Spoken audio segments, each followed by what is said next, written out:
Hello and welcome to another episode of Two Guys and a Chainsaw. I'm Todd. And I'm Craig. Today we're going for a modern film. This is a 2025 movie that Craig has chosen, a Tubi original, which I didn't even realize they were Tubi originals, but yeah, I'm not the huge Tubi fan you are. So, I mean, I love Tubi, but I don't watch it as much as you do, so you probably know better than me because you're the one who picked it. Yeah. This is Match. Yeah, and I do. I really like Tubi. Tubi reminds me of, back in the day when we just had TV where you could just turn something on. It's free. It's ad-supported, so you have to watch commercials, which is kind of annoying, but it's not as, back in the day we always had to watch commercials, so it's not that big a deal. And yeah, Tubi does some pretty good original movies. In fact, I'm surprised that we haven't talked about this before because I think they did a Terror Train remake. Was that Jamie Lee Curtis movie with David Copperfield? Yeah, David Copperfield. Yeah, I think they did a remake of that, and then I think they did a sequel to their remake, and they've done other original movies too. The only ones that I've watched have been their horror movies. I think they do originals in other genres too, but yeah, I'm a fan of Tubi. I like free stuff. Yeah. We're fans of free. We always have been. Yeah. Big fan. Yeah. Mm-hmm. But yeah, I picked this. So this is a movie that I put on. I think it was because Alan wasn't home in the evening. He was rehearsing a play or whatever, and I needed something to watch, and I try to find things to watch that he wouldn't be particularly interested in, and I found this. I had never heard of it. I don't think I've ever read anything about it. When I found it, I was surprised. I was like, why have I never heard of this? And then I watched it, and it was surprising to me, and I enjoyed it. I enjoyed it in a weird kind of way. Yeah. Yeah, I can see what you're talking about. Uh-huh. And then we were like, what are we going to do? And sometimes when I pick movies, it's kind of an exercise in testing them on you. Like, I want to know, like, what is Todd going to think of this movie? And I'm genuinely, because I feel like I watch movies all the time and I talk about them to you and you're like, yeah, I've never heard of it. I've never seen it. I think that you're just, you're busier than I am. So you don't have the time to watch as many movies as I do. But every once in a while, I'll see a movie like this and I'll think, I wonder what Todd would think of this movie. I can kind of see why. Yeah, I mean, I'd obviously never heard of it before. I didn't even know Tubi made originals, but here we are. And I was kind of impressed when I saw that the writers of this movie was the same duo that wrote Zombievers. Oh, yeah? I didn't know that. Yeah, they wrote Zombievers. The director, Al Kaplan and John Kaplan, I think they're brothers. And they're musicians as much as they are writers, actually. They probably have more credits as composers, but mostly like composers for these silly movies. They must work for one of these companies that does the mockbusters or whatever. Mm-hmm. Like movies like Piranhaconda and Dino Croc versus Super Gator. They have one called The Hills Have Thighs, which I would like us to see. Maybe that sounds very much up my alley. You're gross. No, I am honest.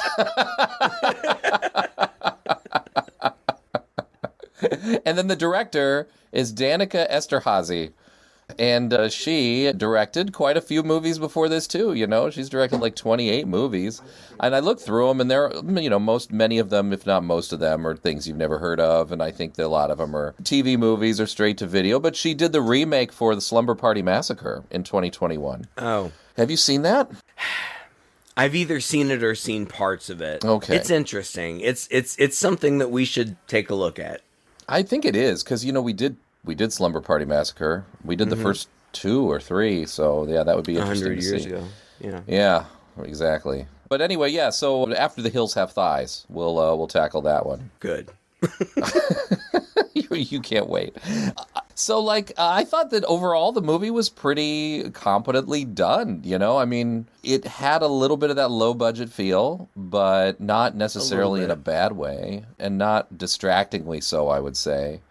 I thought the acting was pretty good, and yeah, I mean, there's nobody you know in it. There are no stars. Mm-mm. But it opens cold with this woman being pushed down a hallway in a wheelchair. And it's a creepy hallway, and she's kind of coming out of it. Well, and she's like tied, like she's chained to it or tied to it, right? Yep, and there's somebody pushing her, but you can't really see who it is. And then she gets to a door and opens it and like starts screaming. And then we're with her, and where are we here? Just a minute. That it's fine. That was a weird cold open because it doesn't really have anything to do with like. Well. You find out eventually. I mean, was that girl in particular the one that we saw? She doesn't have anything to do with the rest of the plot, does she? Maybe not. Oh, I thought it was her. Maybe it wasn't her. I thought this was like a flash forward kind of situation. Maybe not. I didn't go back to double check, to be honest with you. I think it was a different girl. Maybe I'm mistaken. I don't know. Watch it for yourself. But yeah, the girl's name is the girl that we've ended up following. Her name is Paula, and she's gorgeous, by the way. Oh my gosh. She's stunning. Yeah. I could just watch her all day long. And her sister. They're both really beautiful. Yeah. Yeah, and she's like matching with people on some Tinder type app. Can we pause to talk for a second? Oh, yeah. You have been single in the modern age. Oh, God. Yeah. Are you on dating apps? So I swore that I wouldn't go on the dating apps. I said that I just like, because before I was single, well, when I was immediately single, before I met Liz, was a brief period of time, and I had a coworker who was like, Todd, you need to get on the dating apps. You need to get on Tinder. It's whatever, and just have fun. And I was like, I don't know, it just doesn't seem like fun to me. And I went on Tinder. And I did some swiping or whatever, and I didn't enjoy it. You know, it felt like, I don't know, it's like a buffet of people, and it's just kind of weird. And then when you match with them or whatever, they might message you or you might message them, and it feels really exciting at first because it's like, oh, I've made this actual connection. Mm-hmm. But then 90% of the time it doesn't really go anywhere. Like, one person just stops talking or it just takes too long to respond, and it just feels like you're pulling teeth. You know what I'm saying? So I guess that was the experience initially. This time around, now that I'm single again, and I've been single for months, and I've been doing a lot of traveling, I've just been getting on it to try to meet people in the cities I'm in, and I've had success. And I've actually found it kind of nice, because who has the energy? I get it. When you're in a new city, you know, especially, or whatever, to like find a bar or wherever, you know, you might meet people and go through the motions and the whatever to just try to meet someone. So much nicer to just have a buffet of people that are around who also want to meet people, and you can match with them and you can see what they look like immediately, and it, you know, it kind of cuts through a lot of the initial, you know, oh, I find this person attractive, I don't, and whatever. So I've actually met some really cool people through the dating apps, and I've done it while I've been traveling. I would not do it here in Beijing where I live because I just don't want because I know the people I know are also on the dating apps. Yeah. And I don't know what it is. I just kind of have a thing. I don't want them seeing my profile. I don't know. I don't want that. I honestly don't even know how they work. I've read about Grindr, and I think Grindr's different. And I've read that Grindr works on like proximity. So dude Grindr. I went to Singapore with some friends. We went on a guys trip, and one of us is gay and the other three of us are straight, and the gay guy insisted he needed his own apartment. We went into a really expensive hotel, like the priciest hotel in Singapore, like the one that everybody knows, the Marina Bay Sands with the beautiful roof. We could only afford to stay there like 2 days, but we just wanted the experience.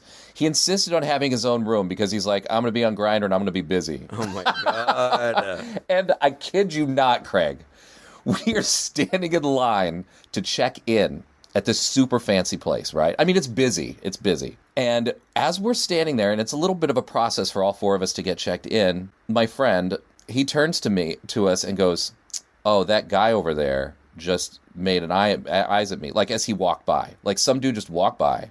And then he picks up his phone, he looks at it, and he goes, oh, yep, he just messaged me. And we were like, what? In the last 30 seconds, this guy walked by you, made eyes at you, and now he's on Grindr and found you? Like, he's literally standing at the other end of the counter at this moment. And that's when I learned that Grindr is 100% different from Tinder. Grindr, I mean, this is when I kind of wish I was gay, to be honest with you. I wish there was a gay bone in my body. I really do, because I think gay guys end up having a lot of fun. Give it a try. You never know. Give it a try. You never know. Oh, man. Oh. Yeah, no, it's wild to me. And, like, I consider myself, like, a liberal-minded, sex-positive person. But that does not appeal to me. I don't know. It's just so awkward and strange. Like, I can't just imagine just meeting someone for sex. And people do it. And it's not me. It's fine. It's okay. Do whatever you want to do. I don't care. It doesn't have any effect or impact on me. It's just, I don't know. I mean, I'm just saying, me. I wish there was a Grindr for straight men, because Tinder is awkward. I mean, it's not. It is what it is. You know, you're swiping left, you're swiping right, and if you both swipe right on each other, then it says you're a match, and now you can message each other.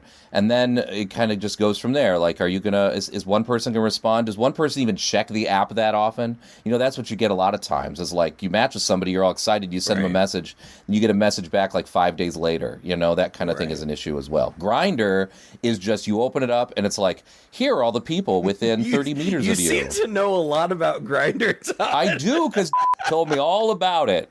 And this guy can open it up, and just anybody who's in that whole hotel who's also on Grindr is immediately available, and they can message each other, and there are photos up there. And Tinder has policies against nudity and stuff in the photos on there. That is not a thing on Grindr. So it's just basically like, just who's down? Somebody a picture of your butthole. Yeah. I was very jealous. I'm not gonna lie. So we're watching this movie. We have to talk about the movie. I mean, I kind of like it, but I was mad. Okay, so this girl is on Tinder or whatever, and she matches with some guy, and then he's like, come to my house for a date. First of all, no. Like, you don't go to somebody's house for a first date. No. You don't. No, you go somewhere public. Yeah. I guess, I mean, if you know them already, that's a different story. Yeah. But she goes to this guy's house and... against her sister's wishes. Right. Her sister is the voice of reason through all this. But I can see where this girl... I know people like this, you know? You just get excited and you just kind of like ignore the warning signs because you've been talking with them for a while. And she even tries to video chat with him. And he shows up on the screen for like 10 seconds and then it kind of freezes and it goes away. And, you know, you can see what's happening, right? I mean, immediately we're all suspicious. And I guess, but like, he's handsome and nice. Mm-hmm. So he's a nice looking guy. I get it.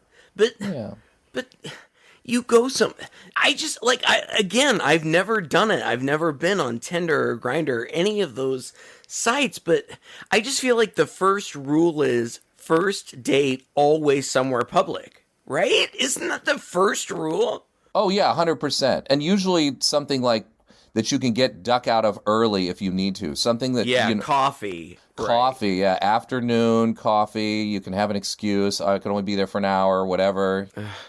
But she goes to his house. And I apologize.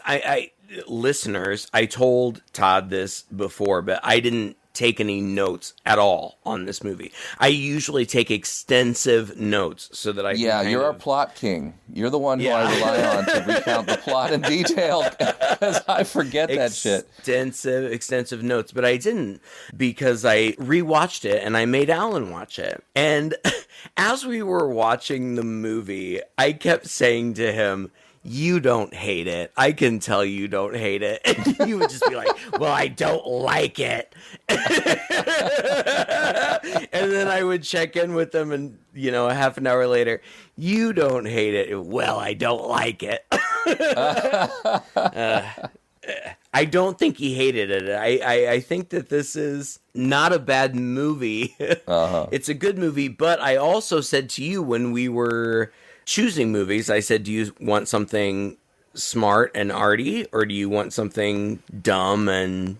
I don't remember what the other word I used. And you chose dumb. That's why I chose this, because... Yeah, I noticed, yeah. Because then she goes to the house and... Ignores every warning sign. I know, exactly. You should lay out the warning. I mean, first of all, his mom answers, and yeah, he'll be down in a minute. Mm-hmm. I was frustrated with her. Like, yeah.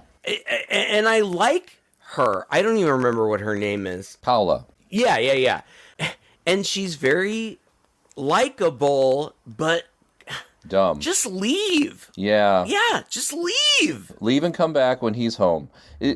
She comes in, the mom is like really kind of weird, and she's coughing a lot, and she really pushes this wine on her, so she drinks the wine. Of course, you're thinking, big mistake. And one thing I noticed was, one thing that her sister was saying is, this guy's a little strange because he talks really too eloquently, right? Like, he's got kind of just a weird way of saying, like, fancy words or whatever.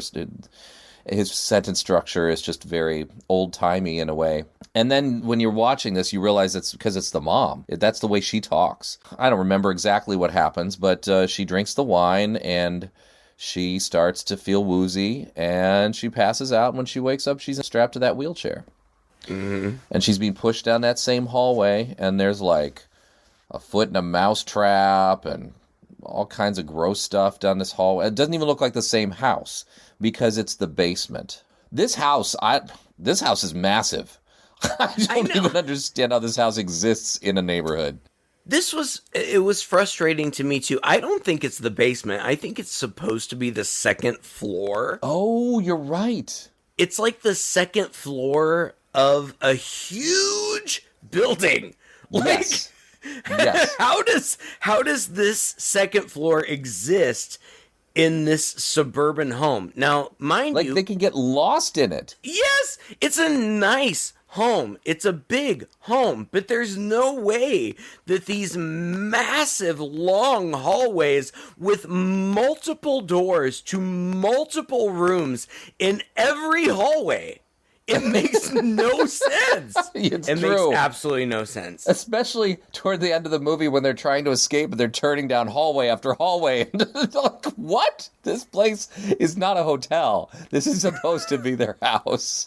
It's ridiculous. Yeah, and most of the second act takes place in that hallway. And the main girl, okay, we haven't set it up. So the mother is trying to acquire a grandchild by setting up these women on Tinder with her grossly deformed Hills Have Eyes son.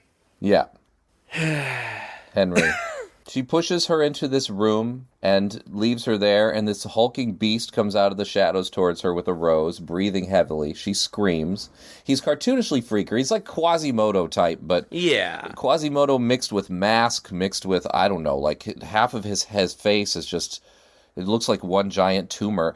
Honestly, I really like the monster design. I thought it was good. Me too. And I'm looking at the guy who played him, Jacques Adrians, apparently is his name. Mm-hmm. And he's a very handsome guy. Honestly, like, this horribly disfigured guy chases these people around for the next 45 minutes. Mm-hmm. That's kind of what the movie is about. But even before the movie told us we should feel bad for him, I felt bad for him. Yeah, I mean, this is the classic overbearing mother. Right. And the poor kid has no control, and he's now an adult, and he's still being mothered by this woman and is just under her thumb the whole time, and he really needs help, and he needs care, and she's just manipulating him. Right. For this purpose, this grandfather, it gets really, really gross, because after the Paula escapes, she kind of goes down a hall, she gets her foot in a mouse trap, later she lights a match to find her way down this hallway that has plenty of light in it.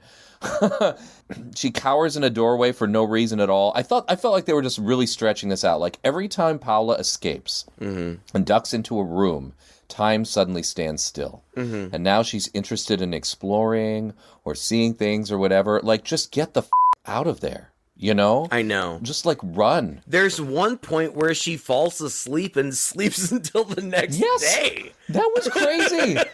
I couldn't believe it. She was asleep in this place. I just wanted to, like, move faster, Paula. Pick it up. Yeah. Pick it up. No one's going to help you.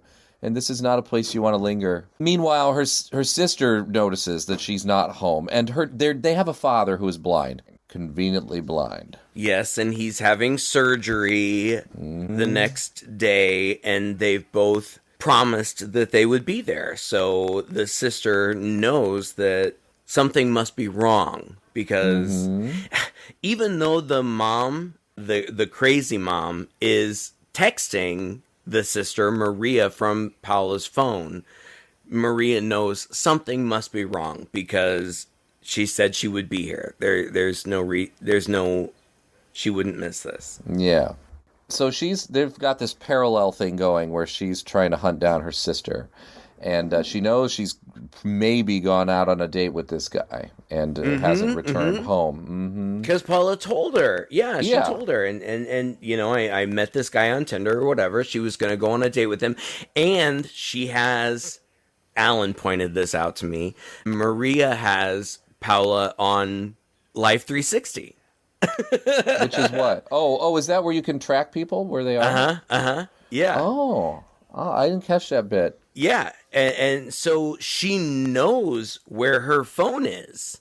That's how she knew, and that's how she gets there. I mean, a lot of the movie, I think that the intent is for Henry to rape her immediately, but she escapes and she knocks him out, and then she runs around in the house forever. Like, it just seems like forever. You already talked about, like, the mousetrap that she steps in, and at one point she goes into a room that is apparently full of a bunch of dead girls. Like, yeah. I guess these other dead girls are girls that Henry has killed before, like they were previous tries or whatever. I don't really understand why none of them are decomposed. It's not like this is a freezer. No. You know, like, yeah. It's just a room full of fresh dead girls. It's like they all came over. Like, one was his 8 a.m., one was his 10 o'clock. Yeah. Yeah, they are very, very fresh. Oh God. That's weird. And then I think my favorite part of the movie is that the mom, like, okay, so Paula manages to escape the wheelchair and she knocks Henry out and then she's running around. At some point, the mom is like, oh, it's too bad that she's missing. Find her, I guess, if you can. But I'm going to go back on Tinder and try to lure other people here. And the new girl that she lures over, I just loved her. She was delightful. My favorite character in the whole movie. And Natalie. Yeah, and apparently the picture that she put on Tinder was either not her or not recent her. Yeah, I think it was not recent her. When she comes over, the mom's like, "You're fat." And I was like, this girl is so cute. Like, yeah. She was really pretty. Oh my God, she was so cute. That girl was interesting because she just kind of like barged her way in a way. The mom was acting way shadier with her than she was even acting with Paula. Yeah. And she's just very patient, and she just comes in and sits down, and almost like she's done this before, like she's had resistance. And it needed to overcome it. But she's super cute. She's dressed real cute. It's kind of a bit comical at this point because the mom's trying all her tricks. Would you like some wine? And she's like, I don't drink. And she's just going to sit and stay there. But when she messages... Oh, no, that was earlier with Paula when she messaged Henry. The mom's phone was ringing. No, I think it is this girl. Are you sure? Yeah, I think so. This girl is texting who she thinks is Henry, and every time she's like, your mom's super weird, like, where are you? But every time she sends a text, it beeps in the mom's house coat or whatever it is that she's wearing. Mm-hmm. And eventually she says, I feel like maybe you're right. Maybe it happened earlier. I don't remember. Because whenever it happened, she's like, isn't that ringing in your phone? And she says, yeah. Natalie's is this new girl. Yeah. Is it just because, is she only interrupted by the sister and the ex-boyfriend? I believe so, yeah. They come piling in, and then kind of all the shit hits the fan, because they're looking for the sister, and Natalie's like, well, I'm looking for Henry, and then the mom flips out, and they end up having a bit of a fight, and I think they knock her out, and decide that they need to go now link up to go find Henry and her sister. It's kind of funny at this point. Yeah, and I liked that. It felt like Buffy the Vampire Slayer or something. Like the stakes are high, but it's still funny and goofy. And I felt like this new girl, Natalie, and the ex-boyfriend, whatever he is, I don't know. They were both very silly. And I actually wish that this had gone on longer. For the brief moment that Natalie and the ex-boyfriend and Maria were looking for Paula, it was fun and funny. And then they get upstairs and they round a corner and Paula knocks Maria out with a tray. Like she smacks her right in the face with a tray. I love that part. I mean, it's funny, but then Maria is unconscious for the next 10 minutes, and they just have to drag her around while the two funny people get picked off by Henry. Yeah. Yeah. It was a bummer. It is a bummer, but that was funny. And at this point, I'm thinking this group of people should almost have no problem handling the situation. They should just leave. Call the police. By this point, there's a lot of them. And I know Henry's a big hulking monster, and he does have a bat with nails in it. But Mom is just a woman. She doesn't even seem to be armed at this point. Like, it's just... like, she's easy to knock out, and they end up knocking her out, and they grab her keys to get upstairs. So, I mean, it's just... it should be so easy for these people to get out of there, especially because by this time, Paula has found a friend. Oh, right. She ended up in a room with a guy who is the guy that she had been video chatting with. Yes. Alan called this right away. Did you call it? I did not. No, I didn't. I believed him. He says... I got catfished over here, too, to meet a girl, and then they cut off my legs and made me make these videos or whatever. Uh-huh. Alan called it, and I'm just going to say it. Yeah, go ahead. I'm not trying to... He is also a brother. Yeah. Like... the mom is his mom, too. Now, I don't really understand this whole dynamic. Like, no, me neither. we also find out later, like, she spits at him, like, and he's impotent. Like, yeah. What? So are we supposed to believe that the mother cut off this kid's legs to just sort of make him useless and lock him in this room because he's impotent and can't give like... So, but Henry is the virile one. He's gonna be the harder sell. That's the problem. Figure out a way to cure this guy's impotence. Give him the blue pill. That should fix it. You're right. Yes! That would be so much easier than trying to hook these women up with this giant hulking beast. Seems like they're going through it the wrong way. Which child do you want? Which grandkid do you want? Henry's grandkid or the other guy's grandkid? I mean, come on. Oh, just give him a blue pill. It'll be fine. They have that now. Maybe she just doesn't realize it. I think she's got more than that for Henry because she there is a scene early on oh my God. when she sits down with him and is like, so were you able to perform for her? Were you able to do it?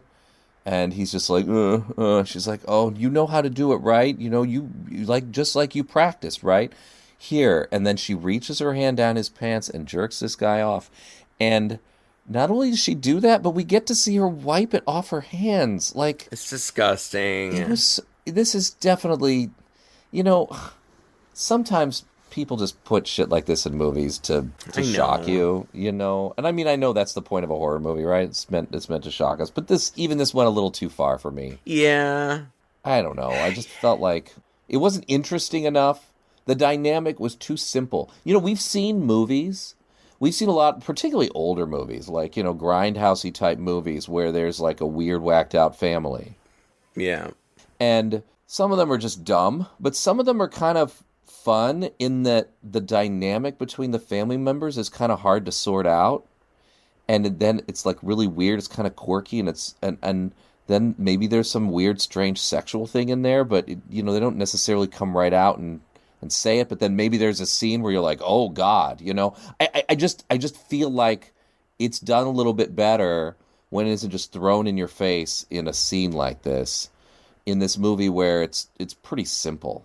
Okay, crazy mom, hulking boy. There really isn't much more to it, I don't know. Oh, Yeah. maybe you think differently. I don't know. Maybe you think that No. the characters between them, because she does talk a lot with him. She has a therapist that she talks An to online therapist, right? online, and the online therapist obviously has no idea that Henry looks like this, but Right. obviously she's Right. been going to her for advice and all that, and that part was kind of cute, actually. I kind of found that funny because it normalizes this situation just a little bit, in a comical way. Yeah. But yeah, I didn't need this scene, honestly. And I also didn't need I- the scene where Henry is trying to mount Paula in the hallway. Oh my God. And he pulls out his giant dick, which we get to His see. giant monster penis. And she grabs a mousetrap and snaps it right on there. That was so funny. Oh my God, that was funny.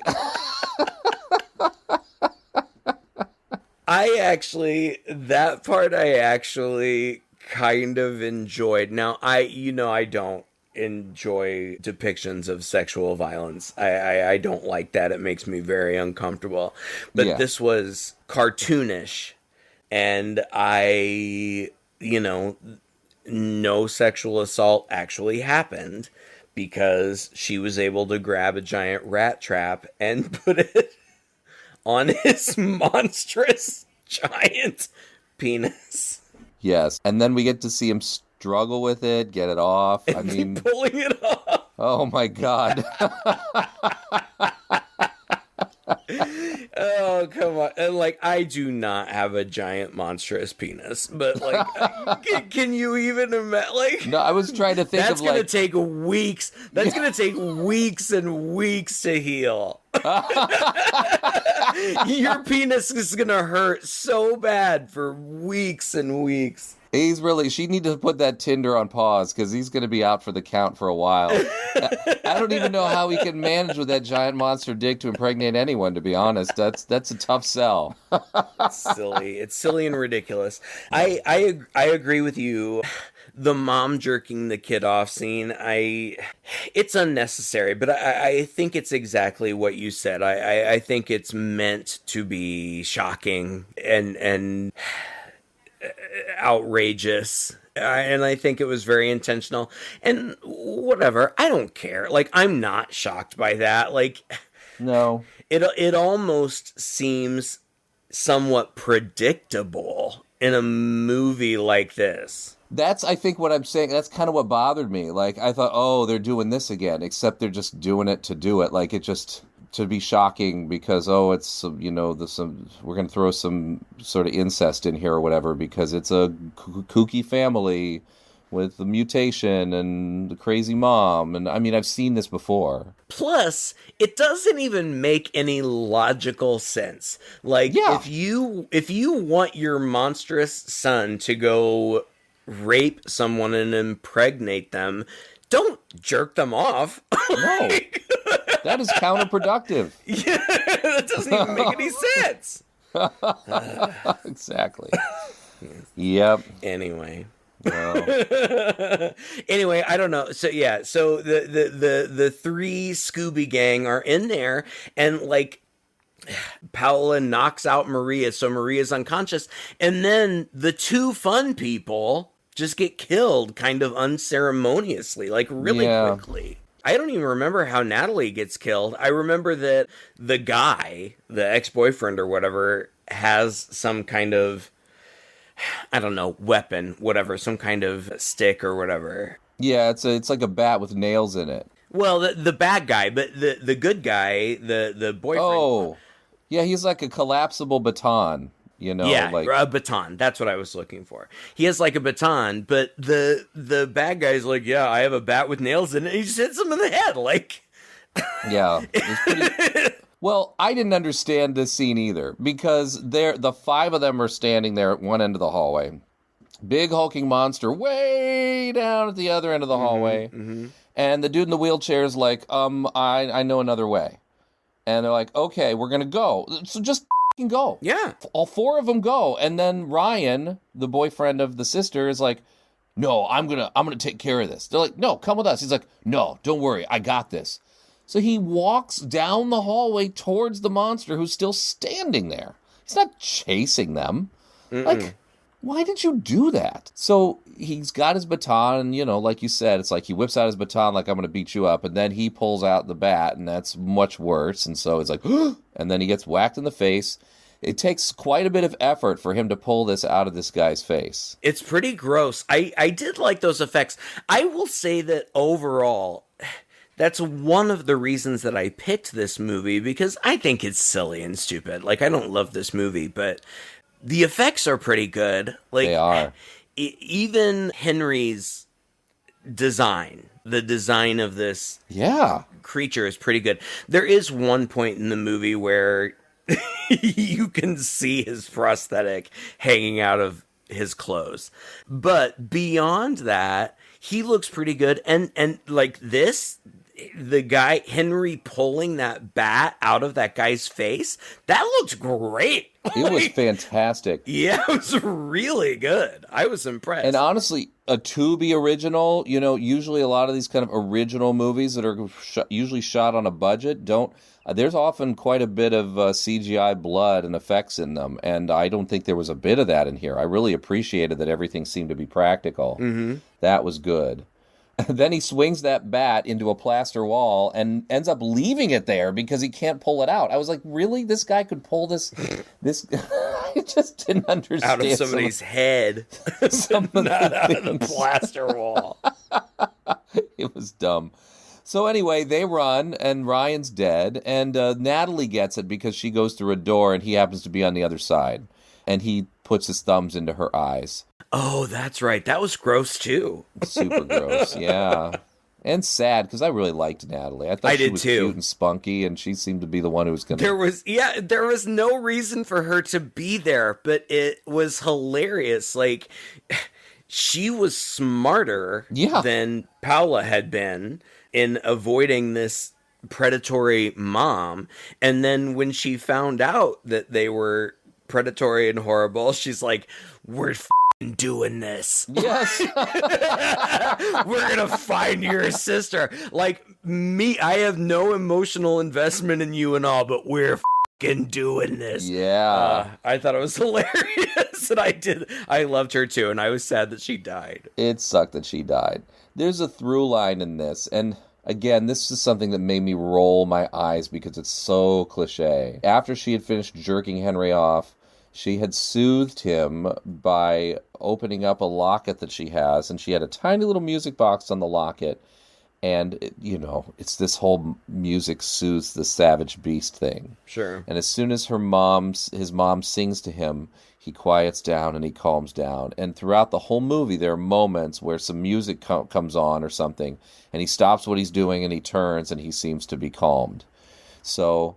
ultimately, it turns out this is kind of how they can take care of him, toward the end. The sister's on the floor. She's been hit a couple times, and she's been knocked out, and, Ryan is dead. And Natalie's... dragged around, right. Ryan's been... Natalie's got her eyes poked out, and she's dead.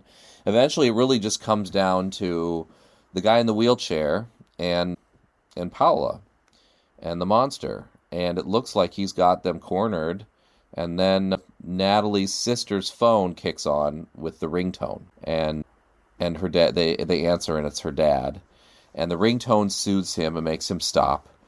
And they were singing a song to their dad earlier, and so they kick on and start singing that song to him, and of course that soothes him too. Oh, and conveniently the dad can't see, right, because he's blind, so he has no idea that he's talking to a monster, or the monster's holding the phone or whatever. So it's all pretty stagey and kind of, I don't know. I thought it was all kind of cliche, but whatever. This is how they're going to get out of it. Yeah, right. Like, Maria wakes up just in time to sing A duet in harmony with her sister.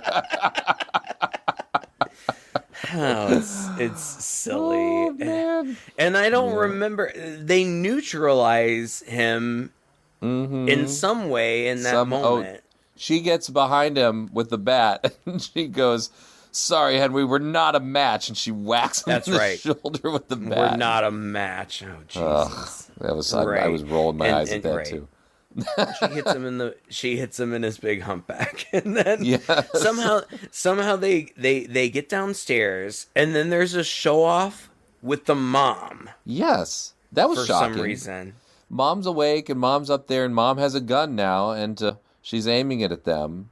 And again, come on, you're like 3 people. Like, you could do something here. I know. Maybe because she has a gun. Just leave! Like, there's got to be at least 2 doors. Go the other way. Out of there. Duck down behind the furniture and crawl out, whatever. Oh, my God. But anyway, Mom shoots her sister in the shoulder. Yeah, and then for some reason, I don't... Oh, God. You may have to remind me. She shoots her own... Like, she reveals that he's the guy in the wheelchair who we like. He's handsome and we like him, and he's got this romantic connection with Paula. Like, they honestly are ready to get married. Like, they are. It's ridiculous. Within 5 minutes. It's so stupid. It's the dumbest little love connection. It's so dumb. It's so stupid. But the mom ends up shooting him somehow. Yeah, well, she aims towards him, and then, like, Paolo goes, "No!" and she dives like she's going to take the bullet or something. It's a really bizarre scene. But yeah, he ends up getting shot. So he's dead. And then somehow, I think Maria, the sister, attacks the mom. Yep, gets on top of her. But somehow the mom grabs something, like a piece broken of glass bottle or something. Mm-hmm. Yes, and slits her throat. Like, this movie is bleak. Yeah. Like, I did not see this coming. No, there was no reason for Maria to be killed. Yeah. It was Paula bad. is the sole survivor of this whole horrible incident. She is. It's terrible. It's terrible. Her and I guess Henry, the monster, because he comes downstairs, I guess. I mean, like, he's not dead. He's still, I don't know if he's wounded or something. Yeah. He's wounded, right, because, the nail bat got him in the back or whatever, but he's not dead. And he grabs his mom and, like, gives Paula a look like, "Get out of here." And then he kills the mom, right? He goes to town on the mom. It is the coolest, most batshit crazy thing I've ever seen. That's right. Grabs her by both wrists, pins her against the wall, snaps her wrists down. Both of them. Lifts her up high, and her head goes through the ceiling, takes her down on the ground. Yes. This woman should not even be talking anymore. She should not even be talking, but she says to him, "Catch her. Fuck her." Like, she's so crazy. So obsessed with this, yeah. And then he comes over and just starts stomping on her face. Yep. Oh, God. And the sound effects were, everything was pretty brutal. Yes. Yeah, really brutal. It was wild. I'm like, I don't know. I feel like I've kind of gotten your take on it, but genuinely, this was a movie that I saw, and I thought, I wonder what Todd would think of this. So I'm curious. Like, what's your take on it? Overall, I think it's pretty dumb. Overall, I think it's pretty cliche. I don't think it really treads new ground at all. You know what I mean? Yeah. Like, maybe the whole catfishing thing, even that's not terribly new. I don't know, with Tinder, maybe. Sure. But for just being a pretty typical movie like this, it had its moments. There's so much of it was so stupid. So much of it was like, why are you doing what you're doing? Why aren't you just running away? Why didn't you come to the house with some police when you figured out that your sister was there? You know, Right. why aren't you just walking out the door? Like, there's a lot of those things in the movie. So it requires a big suspension of disbelief. And I had to just constantly remind myself, yeah, well, I mean, if they did that, then there wouldn't be a horror movie, would there? You know? Right. So, you go with it. But there were these moments that just were shocking and kind of fun. And I love the practical effects. I really liked the Henry monster. And I could almost conjure up, I think, the sympathy they were trying to go for with this guy. I mean, conceptually, I get it. Again, we've seen this before. I mean, it's as old as Frankenstein. So it's nothing new. And I knew they were going to go that way. And of course, I knew I was supposed to feel that way. And then I kind of did for a little while. But the movie was too dumb to really get me emotionally. But yeah, it was a fun watch. Yeah. I would never have picked this movie out myself. I know. I definitely wouldn't have. And this is also a movie I would have watched for 10 or 15 minutes and probably flipped off if I wasn't doing it for the podcast. Because I would have been like, it's just kind of dumb and typical. I wouldn't have expected any twists or turns, and there really weren't any. Except for the whole, oh, he's my brother too kind of thing. Right. But yeah, other than that, it was a fun, dumb watch with a wild ride at the end. So if that's what you're looking for, I'd do it. And practical effects, great. Yeah. I that's honestly more often than not. I am just looking for an escape from everything that seems so serious. Right. And don't get me wrong, I enjoy a good serious movie, a thoughtful, artful movie. I do enjoy that. But something like this, like, yeah, it was dumb. Yeah. But in the way that it was fun. Like, yeah, fun and dumb. I felt like it was really fun. And I honestly thought that overall it was well done. It was well made. Like, yeah, it doesn't feel cheap. No. The acting's good. The effects are pretty good. Cinematography's solid, you know. I think so. I think so. And I feel like that's, I don't want to say it's a rare find, but it's nice and surprising when I find one. And I don't typically get to share these movies with a lot of people. There's you and there's Heather. And I made Alan watch this, and it was so funny. I just kept looking at him and smiling like, you don't hate it. Like, it was fine for something to be on while we were hanging out and playing cards, you know? I was just going to say, yeah, this seems like the kind of movie that you would have on while you're grading papers or just in the background while you're doing housework or something. Yeah. Right. And I enjoyed it for that reason, and I'm glad that I picked it, and it was fun to talk about with you. It really was. And again, it's on Tubi. Tubi is free. Yes, you have to watch commercials, but not if you have an ad blocker. Well, all right. Look I'll at you, set you up fancy. But yeah, I would recommend it. I mean, go in knowing what you're getting into, but it's fun and goofy and stupid and light, and yeah, I liked it overall. Yeah, me too. Thank you guys so much for bearing with us this season as we've had a bit of a more irregular schedule than usual. That's my fault for just life has been happening lately, and I've just been a little slower getting those episodes out to the general public. However, if you were a patron, you would have known that we've been recording all along. Yep. And you get those episodes before everybody else. In fact, you basically get them a couple days after we've recorded them. So if that interests you and you want the entire unedited phone calls of our episodes well before they're edited and put out there to the world, go to patreon.com/chainsawpodcast, and for only $5 a month you get access to that. You get access to minisodes that we put up. We have a great book club going on back there where we do video chat discussions of horror books every couple of weeks. we have just a lot of fun back there with our patrons, and it's pretty cheap. $5 a month will get you in there. If this sounds interesting to you, go check it out. Patreon.com/Chainsaw Podcast. It's also linked to from our website, which is chainsawhorror.com. You can go there, leave us a message, or just search for Two Guys and a Chainsaw Podcast on Google, and you'll find us on Instagram, you'll find us on Facebook, and lots of ways to get in contact with us. Send us your requests, and yeah, just let us know what you thought of this. Put up a review if you're so inclined, as long as it's positive. Until next time, I'm Todd. And I'm Craig. With Two Guys and a Chainsaw.